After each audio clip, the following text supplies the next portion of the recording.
Hello friends, in this session we'll see and understand how to find the area by double integration.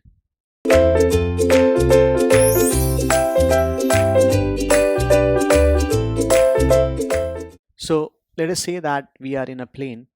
It could be Cartesian coordinate or it could be polar coordinates. So it could be like XY plane, two-dimensional plane. So we'll see both the coordinates one by one, and let us start with the first coordinate, that is Cartesian coordinate. So let us say that in our Cartesian coordinate, let's say if it is XY plane. So in this XY plane, we have got curves or functions. Let's say this is one of the function, uh, f of x, and the other function, let's say this is g of x. Now we have got, or we have a closed region here. Let this be that region. Let us name this as A, B, C, D. So this A and D are for some value of x1, and this is for some value of x2. Now, so the region enclosed is this one, of which we need to find the area. So before that, what we can do is, let us say that if we are trying to take a vertical strip here, and let's say that vertical strip is something like this, and just consider that the width of this vertical strip be del x. Now in this region, if we take a small element, let's say this is that element which looks like a rectangle, and let's say that this particular point is at some coordinate, maybe x comma y, if we are talking of x at this point. So let's say this is x comma y, and this one, after a width of del x, this becomes x plus del x, and let's say the y becomes y plus del y. So overall we can see that the width is del x and maybe the height is del y. So if we talk about this small element or rectangular element, the area for rectangle will be given as del x times of del y. So this was only about the element. Now if we see, if we have to find the overall area of the region, then we can see that this element has, like, we'll have to take care of both the limits, like in terms of x also, in terms of y also. If we talk about y dy, this y could vary from this g of x value at x, and it will go up to f of x for x. And if you talk about width, the limit for width will start from x equal to x1 and will go up to x equal to x2. Now that we expect, like, we have already gone through the double integration, so this part should be clear. So that means the area, this was area of rectangle, small rectangle, and area of the region enclosed, that is a b c d, can now be given as double integration of, you can say this is dA. So dA, or directly dx dy can also be written. So dx, or we can start with dy dx. So the limit of, we have written dy dx, that means we need to integrate with in terms of y first, and in that case the limit for y should be in terms of x. So we can see, like, if we are talking of x, then this value should be g of x, this value should be f of x. So the limits as per that for y is actually y equal to g of x to f of x. And what is the variation of x? So x starts from x1 and goes up to x2.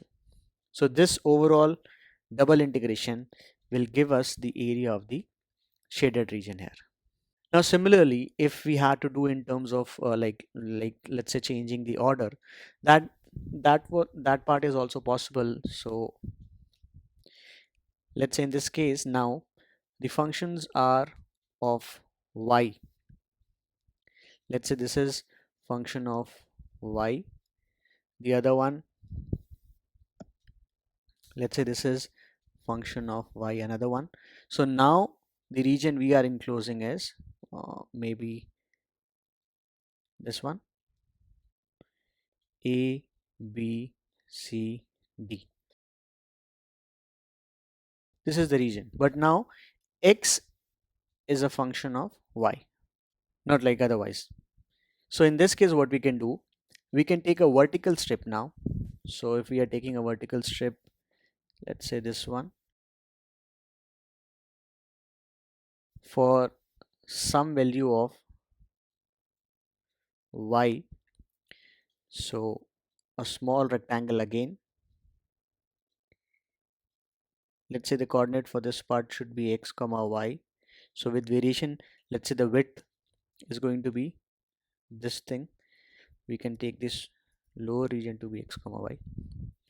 Let's say this is x comma y, width be del y, this value be uh, x plus del x and y plus del y. So the width is dx, height is dy. So area of this small rectangle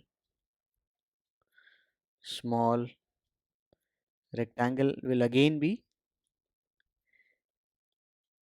dou x dou y only, or you can say dou a. But now that we have to integrate this, let's say, in order to find the overall area of the region enclosed, that is ABCD. So this limit of x for some value of y will be gy as the lower limit, and it will go up to upper limit, which is f of y. And this y will vary from, let's say if this value was y1 and this value was y2. So the y will vary from y1 to y2. Again, double integration, which we understand here. So the area of the region now, overall region, area A, B, C, D, integrating in terms of x first now. So x starts with the limit of g of y, goes up to f of y, and x, after x, the limit for y should be y equal to y1 to y2. So overall integration of the small rectangular part will give us the area of the complete region, which is ABCD. So this was these both the types are for Cartesian coordinates only. Similarly, we can move to the polar coordinates. So in this case, let's say this is a polar graph and we have got two curves. Let's say this is one of the curve and this is another curve. This be, the first one be r equal to g of theta, and this one will be r equal to, let's say, f of theta. So we are into polar curves, we will be looking for theta now. Let's say if we have a region, let's say this is theta equal to theta 1 and this one is theta equal to theta 2. So the region enclosed now is going to be this one. This is the region enclosed between the angles of theta equal to theta 1 and theta 2, where two of the graphs are there, or two of the polar curves are here, g of theta and f of theta. So again what we can do is we can take a small rectangular region, but now since we are into polar curves, if we take, let's say, about some angle theta, let's say this is theta. So about this we can take a smaller region, and so if this is a small rectangle here, approximated of course, so the width should be given as r times of, let's say if the angle variation here we are considering as del of theta, let's say this angle dot theta.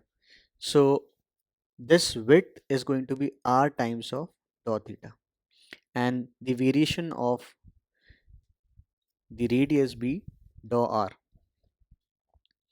radially outward, so dou r should be this part and the width should be r d theta. So that length of the arc is going to be r d theta in this case. So again, for this rectangular area, area of small rectangle, again this area will be given as r d theta or dou theta times of dou r, and then we'll have to integrate this thing for both theta and r also. So like we were in at theta, so for that part this value should be g of theta, and the upper limit should be this one, which is f of theta. These are the two values, or you can say the two limits for r. And when we talk about the limit for theta, it starts from theta 1 and it goes up to theta 2. So theta varies from theta 1 to theta 2, and r varies from g of theta to f of theta. So in that case, area of the region enclosed, overall area, like if I name it, let's say a b c d, so a b c d will given as r dot theta. R varies from g of theta goes up to f of theta, and theta varies from theta 1 to theta 2 in this case. So that way we can find the area enclosed for this polar coordinates. So this is going to be the formula for polar coordinates. We've already seen the formula. This is in like the order of integration is dx dy. So this is for Cartesian coordinate, and like where the x is in terms of function of y, and the first one was this one. This is when y is function of x in the Cartesian coordinate. So these are the three formulas required to find area enclosed in a plane by double integration. So I hope this is clear, and then using this you can of course apply and solve some problems. Thank you.